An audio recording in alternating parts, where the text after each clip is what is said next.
Hello everyone, Asgard here, and today I'm gonna be ranking all of the weapons in Pragmata. So, this ranking is gonna be based mainly just on my own experience when playing the game. I played the game twice to do all the trophies, so I played it once on Standard, once on Lunatic difficulty, and I also finished the Unknown Signal. So, because I finished the game on Lunatic, I have a pretty good understanding of which weapon is good and which not, because that is like the pinnacle of combat in this game, I suppose. So, let's get right into it. We're gonna be ranking all 16. So yeah. So at number 16, we have the homing missiles. So this is an attack unit. It is meant to deal damage to enemies, but it just does it really badly. It is just not that great in general. It is very bad against strong enemies. It doesn't really deal much damage to them at all. It mainly can be used against like a lot of weaker enemies, but they're weaker enemies. You can handle weak enemies with almost any weapon in this game, like walkers or watchers and stuff like that. Homing missiles are also really slow for some reason. The missiles are extremely slow when you shoot them out, so it takes a while until you before you can actually deal the damage that you shot for. And not to mention, the targeting system is very weird. It's like twitchy, and sometimes it will just decide to not shoot the enemy that it was indicating to shoot, and you'll just shoot 3 enemies instead of 4, for example. Charging it up also takes like 3 working days if you want to shoot like several targets. It's just really not a good weapon. And the damage is very mediocre, especially against any targets that are more tanky. It doesn't really hit their weak points very well. It's just a really underwhelming weapon. At number 15, we have the hacking mines. So hacking mines, the first tactical unit that I'm gonna mention here. This one is interesting, because I don't think it's that particularly bad. It's just, it is extremely situational. The hacking mines are very, very situational. So in case you don't know what hacking mines do, because they're kind of complicated, I guess, the game doesn't really explain them that well. You shoot them, and then you can hack the mine that you shot using your hacking nodes, and this will cause the mines to basically, when they detonate, when an enemy comes into contact with them, they detonate, and they auto-hack the enemy that it hits with all the hacking nodes that you hacked the mine with.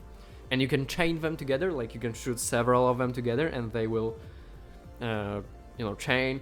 And that is like the main use case of them. So basically you use like strong hacking nodes, you chain them together, and then like demolish an enemy with multiple hacking nodes. For example, a freeze node, decode node, and like expose node or something like that, right? And the enemy just can't move, it takes a lot of damage, and it's all great. However, the hacking mines, well, first of all, they need a lot of setup, because you need good hacking nodes for them to work. You need to place them in a correct area. So if you're fighting against an enemy that moves a lot, so for example some of the bosses and stuff like that, it won't really work out that well. They don't have much ammo, but that's because, well, the ammo is the mines, and the mines are pretty strong. And yeah, like, they can be really good in some situations, but they're just not versatile enough to justify them being any higher on this list. At number 14, we have another tactical unit, the code generator. So code generator is very similar to the hacking mines in that it is extremely situational. However, I think the situations that it applies to are generally a bit better. So hacking mines are usually just for some cheesy setups against like elite enemies or bosses, and not much else. The code generator is very good if you're playing like a strong hacking build, so you focus on dealing damage with hacking. It's really good, and it is also extremely effective against defenders and against those enemies. I don't remember their name, but the ball enemies, the large ball enemies on legs that shoot projectiles all around them. They, like, code generators are very good against them because they disable their main mechanics especially for the defender. It disables the defender's shield, so it is extremely good against that. But against normal enemies, it is kind of just a waste of space, like a waste of equipment slot. It deals a little bit of damage, and yeah, it increases your hacking damage, but I imagine most people don't play for hacking damage, they instead play for weapon damage, so it's just not that great. It is situationally good, once again, but yeah. At number 14, we have sticky bombs. So this is the last of the niche special tactical units. So this one is better than the other two because its niche is generally useful for most builds. So it reduces the hacking grid, making hacking easier. So this is really good against bosses and against some elite enemies. And yeah, it is in that it is really good. Like, it is very good against bosses. And I recommend bringing it against a lot of bosses because it will make hacking easier. Especially if you don't want to use your hacking gauge for the auto hacks. The auto hacks are pretty good though, if you have the gauge to spare, so this kind of decreases its use case, but sticky bombs are decent against that. However, against normal enemies, sticky bombs are completely useless. They barely do anything against normal enemies because why would you shoot sticky bombs against a walker or a watcher or even like a regular crusher? Like Mark II crushers, yeah, sure, it works great against them, but like regular crushers are not even that hard to hack. Like most enemies in this game are not hard to hack enough to justify using sticky bombs over some of the other tactical unit options that will be higher on this list. It's just not that great. But for the second slot of the tactical unit, it is actually a pretty decent choice. Like, I don't think it is a bad weapon per se. I don't actually think any of the weapons except for like maybe the homing missiles are bad in this game. So sticky bombs do have a use case. I actually recommend using them against bosses, but yeah, it's just, once again, they're niche and they're not that great against regular enemies. At number 12, we have the grip gun. So the first primary unit on this list, grip gun. It is a decent weapon. It is actually a decent weapon, but it is a primary unit, which naturally just makes it weaker than most other units. Because you always have it, the ammo for it is free, it just recharges. And the grip gun is, unlike the other primary unit, the pulse carbine, just deals damage. It focuses on just dealing pure damage, nothing else. It's basically just a handgun, right? Like a basic handgun. And the damage is okay-ish. It's good in like early game on normal playthroughs on like your standard and casual difficulty. It really falls off against any stronger enemies or later in the game, even with upgrades. And on Lunatic, it is borderline useless against anything that isn't like walkers and watchers. It deals no damage. On Lunatic, the enemies are way too tanky for it. And before you kill any of the more dangerous enemies, you'll just die probably because you'll get ganked by other enemies. So it's just really not that great. It is an okay weapon to use in normal playthrough if you prefer it over the pulse carbine though. And at number 11, we have the pulse carbine. So pulse carbine, unlike the grip gun, doesn't deal only damage, it also builds up heat of the enemies. However, as a trade-off, it has a higher recoil and generally will deal a bit less damage. Partially because of that recoil, so you won't really be able to to land all your hits, especially on weak points, on like small weak points, on like heads and stuff. However, the heat buildup, in my opinion, makes this weapon quite a bit better than the grip gun, especially on Lunatic, because, well, like the grip gun, it still doesn't really do much damage on Lunatic against like any enemies that are stronger. However, because it builds up heat, it is much more useful when going for hit builds, which are really good, especially in Lunatic, because you will be able to land more criticals with the pulse carbine than with the grip gun, obviously, because you'll be able to build more hit with it. And that's pretty much the main reason why it is better, in my opinion, than the grip gun. Up next we have the shockwave gun. So the shockwave gun, I actually think, is a pretty good weapon. It is pretty much the only, or well, not the only, but one of the only two attack units that can deal very high damage pretty much instantaneously when you just shoot, because most other weapons either require charging or like build up or something like that. Shockwave gun is just a shotgun, right? You just shoot it, it deals damage instantly, it's great. However, it has two pretty big flaws. So the first one obviously is its range. So this is the very classical shotgun, a very classical video game shotgun, where you just have to basically stand at a breathing distance for this weapon to truly deal the desirable damage that you want from it. You stand anywhere further, especially against like smaller enemies, it will deal peanuts, like it will do nothing, right? So that's one big flaw of it, which is particularly bad in Lunatic, where enemies are aggressive, they deal massive damage, and you don't really want to stand too close to them because you'll just get destroyed. And the other flaw is it is not very good at landing shots on weak points of some enemies, particularly enemies that have really big bodies but small weak points, and that have weak points high up, like that are like tall enemies that have their weak points up on like the top of their head and stuff. So for example, crushers.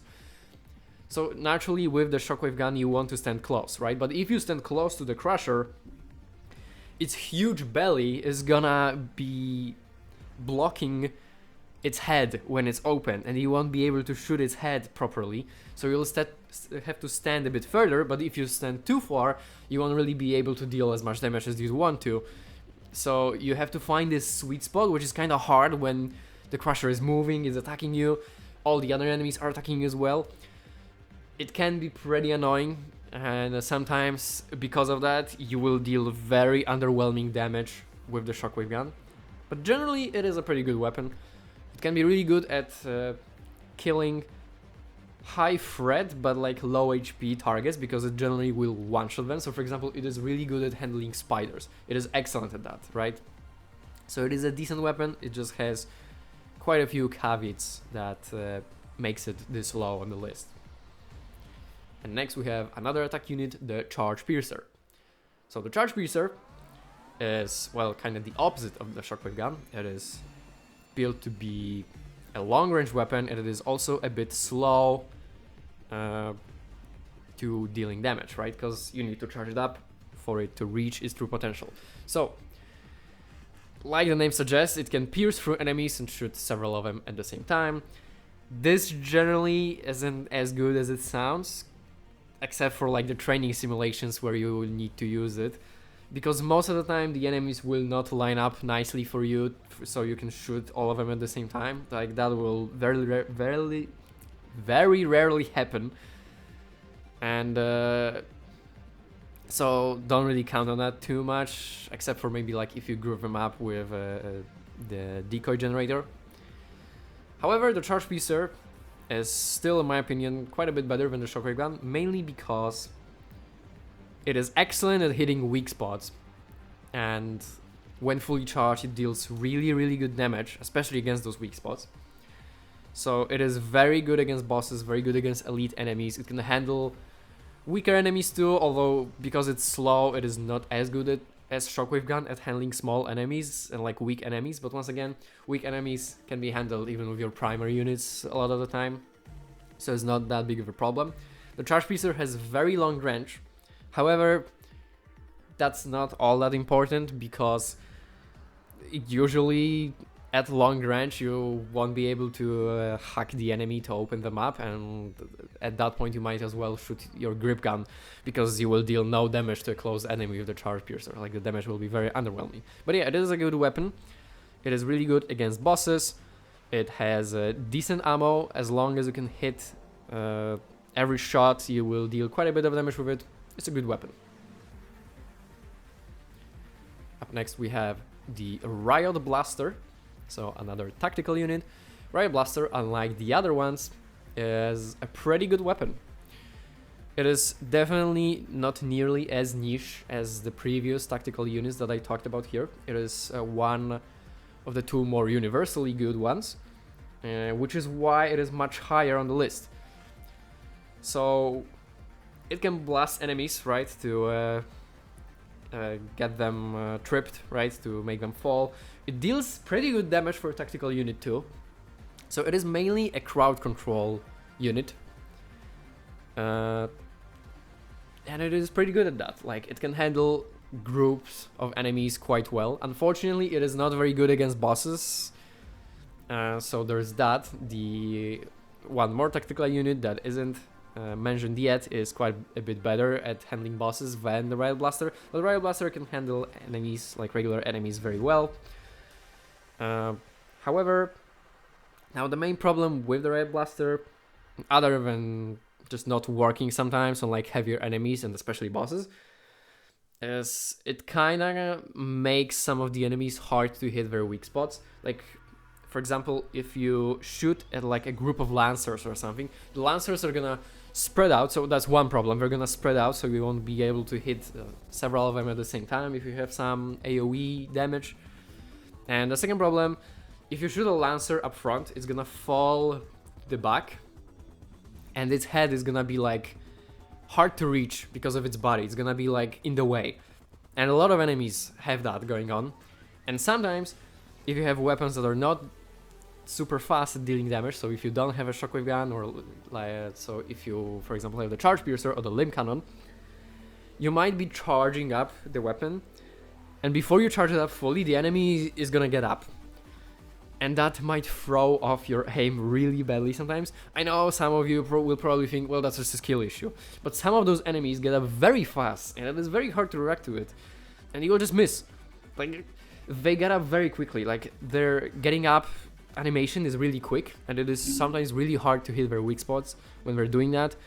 It makes some fights pretty awkward because of it. But Riot Blaster, like, generally, is still a good weapon. It is excellent at crowd control, and crowd control is really good in this game because it stops you from getting ganked, right?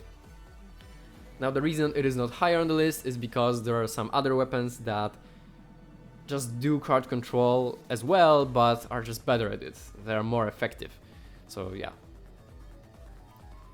Alright, we're getting into the really good weapon range. Like, from now on, all the weapons I think are really excellent.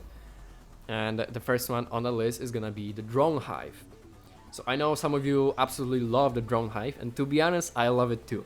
I think it is a fantastic weapon. It is the first defense unit on this list. And for a reason, all defense units are really good.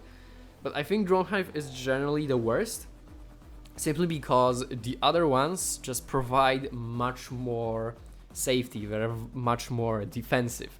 So the Drone Hive, unlike the other two weapons, two defense units, they deal damage, right? Like, the drones deal damage. Generally speaking, the damage that they deal is pretty negligible, so that's not really much of a perk. So the main thing they're good for is just stun locking the enemies, like spreading chaos among the enemies, right? Because when they shoot the enemies, they'll get staggered a lot, they won't be able to attack you as much. So drone hives are good for getting some pressure off of you. They are fully automatic, you just drop them, you don't have to think about them, which is amazing. Like, that is fantastic, that is probably the best part about them. You just drop them and you don't worry. They will decrease your pressure from enemies as long as they're active, which is good. And when fully upgraded, they will actually last for quite a bit. So they're a really good weapon. I just think the other defense units can provide better... they can rid you of pressure much better. Well, not much better, but quite a bit better. But the drone hive is still really good, and it does deal a little bit of damage, so that's nice too, I guess. Up next we have the Photon Laser. Photon Laser is, without a doubt, the best first playthrough attack unit. Because, well, the other two that are left, and that are higher on this list, are only unlockable after beating the game and the unknown signal mode. So yeah, like base first playthrough, photon laser, definitely the best weapon from the attack ones, from the attack units. It can deal immense damage. Like its DPS is crazy when fully charged up. It can melt through bosses like butter. It is fantastic at that. It can also handle normal enemies pretty well. Now it has one really big flaw in that, yeah, it needs to heat up to deal some real damage. So it is slow slow at the start. It will not deal all that much damage when you start shooting. So that's like, it's not that great against handling enemies quickly. Like for example the shockwave gun, or even maybe charge piercer is a bit better at that too. But once you charge it up, it is fantastic. It will melt through everything. Now the other bad thing about the heating up mechanic is that you can't stop shooting. Or your damage will drop down to the baseline again. So if you get hit by something in the middle of the shooting that will interrupt your animation, you will have to start again with the charging. If you, I don't know, things get hectic, you dodge around a lot and you accidentally stop shooting, right? And even like, there are a lot of enemies, things are getting chaotic, and you have to keep shooting even if there's like no target in your proximity if you want to keep the damage up, which makes it a bit more wasteful in ammo than the other weapons. However, because of the way it shoots, the photon laser generally, especially when upgraded, can be shot for very long. Like it has a lot of ammo, so that's not that big of an issue. But yeah, it is a bit slow at the start of the battle, and it is weak to interruptions, but otherwise, go to the weapon. Very strong, very good. Highly recommend upgrading it to make your life easier, especially against boss fights. It can absolutely melt them. You just like use your overdrive protocol and then start shooting the photon laser at their head or like a weak point, wherever it is, and it'll melt through them absolutely. So yeah, really good weapon. Up next we have Jackhammer. So Jackhammer is an attack unit that you unlock for beating the base game. It is an excellent weapon. It deals very high damage, even on close enemies, like that is its main gimmick. It deals insane damage even on close enemies. Opening enemies does increase its damage a bit, but not nearly as much as the other weapons. Fantastic. It staggers enemies very, very hard too. Like, it'll stop them in their tracks. Like, pretty much all of the enemies will just get stopped right in their tracks when you hit them with this. The follow-up attack is amazing. Now, the main cons of this weapon are, well, it is a melee weapon. You need to be up close and personal, very close, even closer than with shockwave gun, in order to hit the attack. And two, because, well, that is, yeah, it is related to that.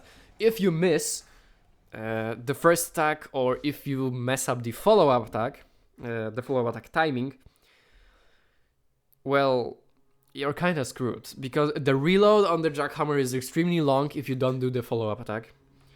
And if you miss the first attack, you won't even be able to do the follow-up attack. Not to mention, the follow-up attack deals like the majority of the damage of this weapon. So if you mess up the follow-up attack, either by missing or just screwing the timing, the damage will just fall off the cliff. You need to land those follow-up attacks for it to truly shine. But otherwise, Jackhammer is excellent. It has good reach in that swing. Like, reach, I don't mean range. Like, reach as in has good area coverage, like AoE. It can hit several enemies at the same time, completely demolish them. It is excellent at handling pretty much every enemy type, including normal enemies, like stronger elite enemies and bosses. It is fantastic against all of them. Just make sure to actually hit them and land those follow-up attacks. And number 4, we have the Impact Barrier. So Impact Barrier is another defense unit.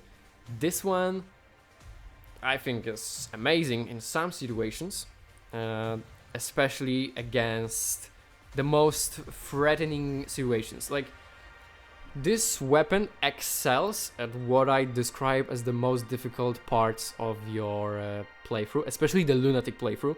So it is amazing against large groups of enemies. because large groups of enemies, especially mix of like small fast enemies that will swarm you, and then some big enemies in there too that can just absolutely demolish your health if you're not careful. Those groups are the most dangerous, and the impact barrier is amazing at just giving you breathing room to assess the situation, to control what is going on, to take out some important targets before they can do anything to you. Impact barrier will completely block everything. It is also really good against bosses, although on Lunatic, that is the main con, that on Lunatic especially, some of the bosses can really demolish the barrier very quickly. For example, the final boss can just like slap it 2 times on Lunatic and the barrier will be gone. But it is still like, this still gives you a few seconds to do whatever you want. You can do like a hack, you can set up some combo or something like that with your weapon, charge up your weapon shot, something like that. It gives you breathing room, free of any worry of getting hit, getting interrupted, and that alone makes it just an amazing weapon. So yeah, impact barrier, really, really good. Highly recommended. At number 3, we have the Stasis Net. So the last tactical unit on this list, Stasis Net, excellent, amazing, outstanding weapon. The first tactical unit you get in the game actually, and it is by far the best. When fully upgraded especially. So this weapon, yeah, it doesn't really deal damage, but I mean, tactical units aren't really for that, right? But it can stun so many enemies for so long. It is incredible. Like, this weapon is super strong. I honestly am not sure why they made it so strong. Like, this weapon is excellent. It can take off so much pressure from you just by shooting it at like a group of enemies. It will stun most enemies for very long. Like, some enemies will get stunned for shorter, but this weapon works even on bosses. Like, sure, they will not get stunned as long as a walker, but they will get stunned anyway. Like, you can make them just stand there for a while. And this weapon, like, one shot is usually enough to just get pressure off of you for most of the battle in like large groups of enemies. Like, it works fantastic on like Lancers, because Lancers are, you know, they're very dangerous, but they're pretty squishy, and they're not that great against crowd control. So if you just shoot the Stasis Net at the Lancer, that Lancer is just gone. You can just kill them for free. Stasis Net is amazing. When fully upgraded, the area of effect of it is enormous. It can stun like half the arena where you're fighting. It is really, really good. It lasts for a very long time. Just an amazing weapon. Has quite a large number of ammo for a weapon this strong. So yeah, I highly recommend the Stasis Net. Definitely the best tactical unit in the game. Fully upgraded, and then just look at how strong this weapon is. Okay, just observe what this weapon can do, because it can really do wonders. At number 2, we have the Decoy Generator. The absolute goat of taking pressure off of you. You just shoot it, and then you don't care about anything, right? Like, all the enemies are gonna be attacking it. It has like an insane aggro value. Like, when you shoot it, all the enemies are like, oh, well, that's the real Q, we gotta attack that one. They're gonna completely ignore you. You'll get all pressure off of you. It works on pretty much every enemy in the game, including bosses. It lasts a long ass time, and unlike Impact Barrier, it is not affected by like how much damage it blocks or anything like that. It will last the same time every time. So if you upgrade it to the max, it will last a very long time, and all the time you will be pretty much completely safe, and all the enemies will be grouped up in one place. So if you have like AoE damage, you can just completely demolish them, right? It is excellent. Like, you can use it with hacking mines even, right? Just shoot the Decoy Generator, shoot the hacking mines there, chain them up with the hacking nodes, everything will just die. It is a really, really good weapon. Now, the only real downside of it is it's very low ammo, but I mean, it is understandable considering how broken this weapon is. It has to be like low on ammo, because otherwise you'd just be able to abuse every combat encounter in this game without any like danger or trouble. So yeah, amazing weapon. And at number 1, the final attack unit, the Limb Cannon. Now the limb cannon you unlock for beating the unknown signal mode. At first, when you look at this weapon, you may think, well, that's terrible, right? Like, it uses a limb. Who the hell wants to use a limb for their ammo? Like, who wants to shoot money? Especially when it uses 300 per shot, which is pretty crazy. And 900 when you upgrade it to, like, triple charge, which is crazy. Like, 900 limb per shot, that's crazy. And you think that until you discover what this weapon can truly do. So when you charge this weapon up properly and shoot at the right moment, which is when the weapon flashes in with blue light and the charge bar turns orange, just at that moment when you shoot, not only will the weapon deal way more damage, it will have a larger area of effect of that projectile. It will also make the enemies drop more limb if that shot killed them. Now, this might sound still not that great, right? Because most stronger enemies will probably not die from one shot, right? Well, wrong. Limb cannon has the highest damage potential in the game. It deals, when fully charged and upgraded, it can deal over 20,000 damage per shot. It will one-shot pretty much every enemy in the game except for bosses, and then the bosses will take like 2, 3 or maybe 4 shots as long as you hit their weak points, because if you don't hit their weak points they may take like 5 or 6, but it will still demolish them. So limb cannon is not only the best damage option in the game that deals the highest damage, has amazing AoE and has infinite ammo as long as you just land the perfect shots, which is not that hard. Once you get used to it. It also has effectively infinite ammo, right? And it is excellent at farming, because if you kill more than one enemy with one shot, so for example like 5 walkers or 3 walkers or something like that, you're gonna get so much limb, you will never run out of it. As long as you land perfect shots, you will always be net positive on limb, so you have infinite ammo, insane damage. This weapon will make Lunatic difficulty an absolute breeze. Just max it out and take it for a spin. Trust me, it will absolutely demolish everything, including bosses. Amazing weapon, truly. If you're not convinced because it shoots limb, just test it out. Just upgrade it, save your game and test out the perfect shots and see, just get the feel for it. If you mess up, just reload the save, try again. And once you get used to it, you will demolish the entire game. Like, no problem. Lunatic will be piss easy with this weapon. Like, for real. And yeah, so that's all of the weapons ranked.